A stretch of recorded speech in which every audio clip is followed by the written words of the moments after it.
Start na tayo ng mukbang. For this video naman ay aakit tayo sa puno ng tambis. Doon tayo doon tayo kakain ng tambis. So nakikita niyo, wait, yan yung puno ng tambis, diba may mga bunga siya. So doon tayo kakain sa taas. Let's go.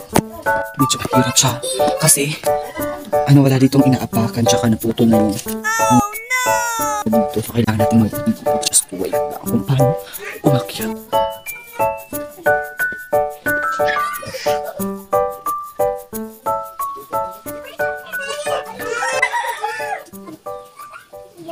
Yun, yung aking posture. Wait. Finally, I'm here na. Nandito na ako sa taas. Yan, successful ang ating mission. Nakaakyat na tayo sa puno ng tambis. So yung una natin gagawin is mamimitas tayo. And dito tayo kakain. So, mini mukbang, diba? Mini mukbang. Tingnan nyo nasa para maniwala kayo na nasa taas talaga ako ng puno ng tambis na sinasabi ko. Dito na tayo kakain ng tambis. Mamimitas muna ako. And isa-set up ko lang yung aking camera. Wow, camera. Ang social naman mag-set up dito sa puno ng tambis kasi wala akong mapaglagay ng cellphone ko and baka mahulog lang siya. And sisimulan natin ang ating pagkain ng tambis. Ano siya? Wait, pakit.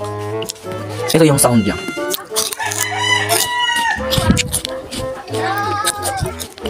Mga bunga ng tambis sa sinasabi ko, diba?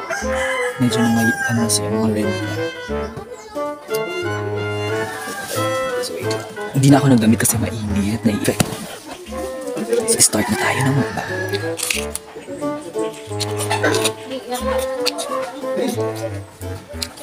Ano siya? Parang buhok dito sa loob. Dito. Parang siyang may buhok.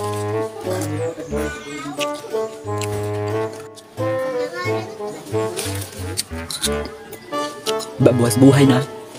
Buwas buhay na. Mukbang. Fresh. Diba fresh pa yung kinakain ko galing puno. Kakapitas lang. Taming bunga.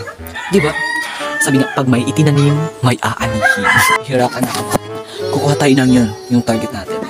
Mga red na siya, red na. Hinog na yan, wait lang. Medyo nakakatakot kasi baka malaglag. It's either malaglag yung phone or malaglag ako.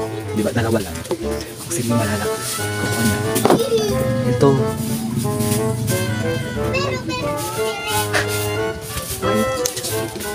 And yung nakuha natin is ito yung sinasabi ko ng hinog na kasi wala siyang buhok or buto sa loob. Matamis na to. Diba? As and wala siyang buto.